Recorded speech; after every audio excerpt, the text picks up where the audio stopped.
श्री स्वामी समर्थ. जय जय स्वामी समर्थ. स्वामींचं नाव घेऊन मी आजच्या ह्या नवीन व्हिडिओला सुरुवात करते. कोणत्याही कार्याची सुरुवात प्रथम गणपती स्मरण पूजनेने केली जाते. जे कार्य हाती घेतले आहे ते निर्विघ्नपणे पार पडावे. अडथळे, संकटे, समस्या, अडचणी दूर होऊन कार्यसिद्धी यशस्वी व्हावी यासाठी गणपतीचे आवाहन केले जाते. गणपती उपासनेमध्ये चतुर्थी तिथीला सर्वाधिक महत्त्व आहे. यंदा 5 मे म्हणजेच मंगळवारी आली आहे संकष्टी चतुर्थी. संकष्टी चतुर्थीचा उपवास चंद्रोदय आणि उदय तिथीच्या आधारावर केला जातो. त्यामुळे मंगळवारी म्हणजेच 5 मे रोजी चतुर्थी तिथी चंद्रोदयाच्या वेळी असेल. म्हणूनच उपवास मंगळवारी 5 मे रोजी केला जाईल. या दिवशी चंद्रोदय जो आहे तो रात्री 10:31 होणार आहे. आपल्याला चंद्रदेवांची पूजा करायची आणि त्यानंतरच व्रत हे सोडायचं आहे. मंगळवारी चतुर्थी आली की अंगारक योग जुळून येतो. अंगारक म्हणजे मंगळ ग्रह, जो निखाऱ्यासारखा लाल भडक दिसतो. त्याने भारद्वाज ऋषींकडून गणेश मंत्र घेतला आणि गणरायाची उपासना केली. त्याच्या उपासनेवर प्रसन्न होऊन बाप्पाने त्याला आशीर्वाद दिला की माझ्या जन्माची तिथी चतुर्थी होती, म्हणून मंगळवारी येणारी चतुर्थी तुझ्या नावाने अर्थात अंगारकी चतुर्थी म्हणून ओळखली जाईल. मुद्दल पुराण तसेच गणेश पुराणात याचा संदर्भ आढळून येतो. अमंगळ समजल्या जाणाऱ्या मंगळ ग्रहाला ज्या वरद विनायकाने पावन केले त्या विनायकाने आपलाही उद्धार करावा या हेतूने अंगारकी चतुर्थीचे व्रत हे केले जाते. मंगळ ग्रहाचा संबंध कर्जाशी असतो, त्यामुळे अंगारिकेचे व्रत केल्याने कर्जमुक्ती मिळते. तसेच नावाप्रमाणे ही चतुर्थी सर्व संकटाचे निवारण करणारी आहे. ज्यांच्या कुंडलीत मंगळ दोष आहे त्यांनी या व्रतामुळे शांती मिळते. या दिवशी व्रत करणाऱ्या भक्तांच्या सर्व मनोकामना पूर्ण होतात. या एका चतुर्थीचे व्रत केल्याने 21 संकष्टी चतुर्थीचे पुण्य मिळते. धार्मिक दृष्ट्या हा दिवस अतिशय महत्त्वाचा असल्यामुळे या दिवशी काही प्रभावी उपायाने सेवा देखील केल्या जातात. आणि म्हणूनच अंगारकी संकष्टी चतुर्थीच्या दिवशी तुम्ही व्रत नाही केलं तरीही चालेल, पण करा. मसूरच्या डाळीचा अत्यंत प्रभावी उपाय. हा उपाय केल्यामुळे फक्त 24 तासामध्ये आपल्या घरामध्ये पैसा हा येऊ लागेल, ज्यामुळे मोठ्यात मोठ्या कर्जापासून आपल्याला मुक्तता तर मिळणारच आहे, पण आपली किती कठीणातील कठीण इच्छाही साक्षात गणपती बाप्पा पूर्ण करतील.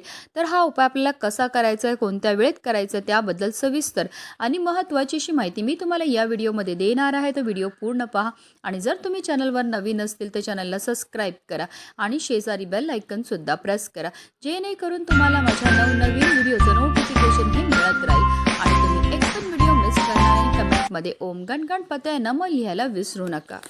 अंगारकी संकष्टी चतुर्थीच्या दिवशी आपल्याला सकाळी ब्रह्ममुहूर्तावर उठायचं आणि अंथरुणामध्येच आपल्याला गणपती बाप्पांचं स्मरण करायचं. त्यानंतर स्वच्छ स्नान करायची आहे आणि त्यानंतर आपल्याला स्वच्छ वस्त्र परिधान करायचे. जर शक्य असेल तर लाल किंवा पिवळ्या रंगाचे वस्त्र परिधान करा. त्यानंतर सर्वप्रथम आपल्याला देवघरामध्ये दिवा हा प्रज्वलित करून घ्यायचा आहे, कारण कोणतीही सेवा किंवा कोणताही उपाय जर आपण अग्नीच्या साक्षीने केला तर त्यामध्ये आपल्याला निश्चितच सफलताही प्राप्त होत असते. सूर्यदेवांना आपल्याला जल हे अर्पण करून घ्यायचं. जल अर्पण करताना ओम सूर्यदेवाय नमः, ओम आदित्याय नमः या मंत्राचा जप हा करायचा आहे. आता जर तुमच्याकडे गणपती बाप्पांचा फोटो असेल तर त्यांना स्वच्छ पुसून घ्यायचं. आता मूर्ती असेल तर तामण घ्या, तामणामध्ये गणपती बाप्पांच्या मूर्तीला ठेवायचं आणि त्यांच्यावर आपल्याला जलाभिषेक किंवा पंचामृताने अभिषेक करायचा. 11 पळी पाणी अर्पण करायचं. प्रत्येक पळी पाणी अर्पण करताना आपल्याला ओम गण गणपतये नमः या मंत्राचा जप हा करायचा आहे. आणि त्यानंतर हे जे तीर्थ आहे ते आवर्जून आपल्याला आपल्या मुलांना प्यायला द्यायचं. यामुळे आपल्या मुलांच्या बुद्धीमध्ये वाढ होते.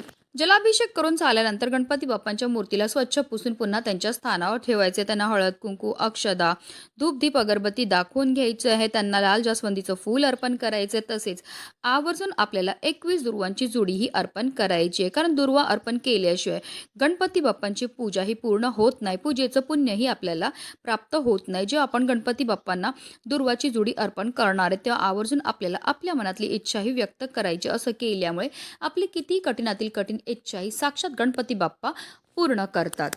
त्यानंतर आवर्जून आपल्याला गणपती बाप्पांना 21 मोदकाचा नैवेद्य हा दाखवायचा. नैवेद्यामध्ये मोदक बनवणं शक्य नसेल तर गुळ खोबऱ्याचा नैवेद्य दाखवला तरीही चालणार आहे. तसेच या दिवशी आवर्जून आपल्या मुलांकडनं सुद्धा आपल्याला काही सेवा ह्या करून घ्यायच्या आहेत.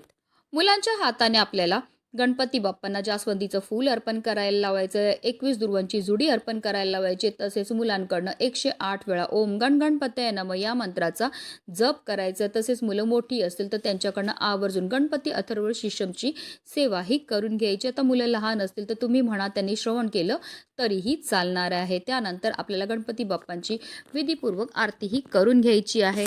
त्यानंतर आपल्याला हात जोडून मनोभावे गणपती बाप्पांना प्रार्थना करायची. आपल्याकडनं झालेल्या कळत नकळत चुकांची क्षमायाचनाही करून घ्यायची आहे. संकष्टी चतुर्थीचा उपवास रात्री चंद्रदर्शन करून सोडला जातो. आपल्याला चंद्रदेवांची पूजा करायची, त्यांना जल अर्पण करायचं आणि त्यानंतरच आपल्याला व्रत हे सोडायचं आहे. अशा रीतीने आपल्याला पूजाही करून घ्यायची आहे. आता हा उपाय आपल्याला कधी करायचा तर अंगारकी संकष्टी चतुर्थीच्या दिवशी अगदी सकाळपासून संध्याकाळपर्यंत कधी तुम्ही हा उपाय जो आहे तो करू शकता. हा संपूर्ण उपाय आपण देवघरामध्ये बसूनच करणार आहेत. हा उपाय करण्याकरता आपल्याला एक स्टीलची एक मोठी प्लेट घ्यायची, तसेच आपल्याला एक वाटीभर मसूरची डाळसुद्धा घ्यायची. जी डाळ घेणार ती व्यवस्थित पाहून घ्यायची, ती छान असावी, कुठे तुटलेली फुटलेली किंवा किडलेली नसावी. तसेच आपल्याला एक छोटी वाटी घ्यायची, त्यामध्ये थोडंसं कुंकू घ्यायचं, कुंकवामध्ये पाणी टाकून आपल्याला त्याचं गंध हे तयार करून घ्यायचं आहे. आता या कुंकवाने जी आपण मोठी स्टीलची प्लेट घेतलेली आहे त्यावर एक मोठा त्रिकोण जो आहे तो काढून घ्यायचा. आता या त्रिकोणामध्ये आपल्याला ही जी वाटीभर मसूरची डाळ आहे ती पूर्णपणे भरून घ्यायची आहे. आता ही प्लेट उचलून आपल्याला आपल्या देवघरामध्ये असणाऱ्या गणपती बाप्पांसमोर ठेवायची. आता देवघरामध्ये आपल्याला आसन घेऊन बसायचं नाही, आपल्याला काही सेवा ह्या करायच्यात. आपल्याला 11 वेळा गणपती अथर्व शीर्षमचं पठण करायचं. जेव्हा आपण गणपती अथर्व शीर्षमचं पठण करणार आहे तेव्हा आवर्जून आपल्या मुलांना बाजूला बसवायचं. त्यांनी श्रवण केलं तरीसुद्धा त्यांना त्याचा खूपच लाभ प्राप्त होणार आहे.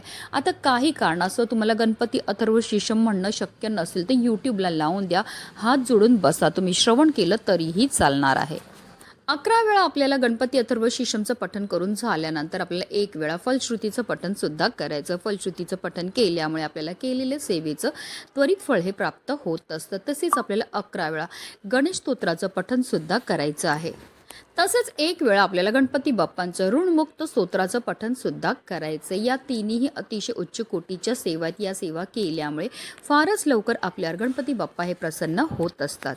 या सेवा करून झाल्यानंतर आपल्याला हात जोडून मनोभावे गणपती बाप्पांचं प्रार्थना करायची. आपल्या जीवनामध्ये असणारे जे संकट आहेत, विघ्न आहेत, दोष आहेत, दारिद्र्य ते दूर होण्याकरता आपल्याला मनोभावे प्रार्थना करायची की आपली एखादी इच्छा असेल जी काय केल्याने पूर्ण होत नसेल तर ती इच्छापूर्ती होण्याकरता आपल्याला गणपती बाप्पांना प्रार्थनाही करून घ्यायची. आता संपूर्ण दिवसभर संपूर्ण रात्रभर ही मसूरची डाळची जी प्लेट आहे ती आपल्याला देवघरामध्येच ठेवायची आहे.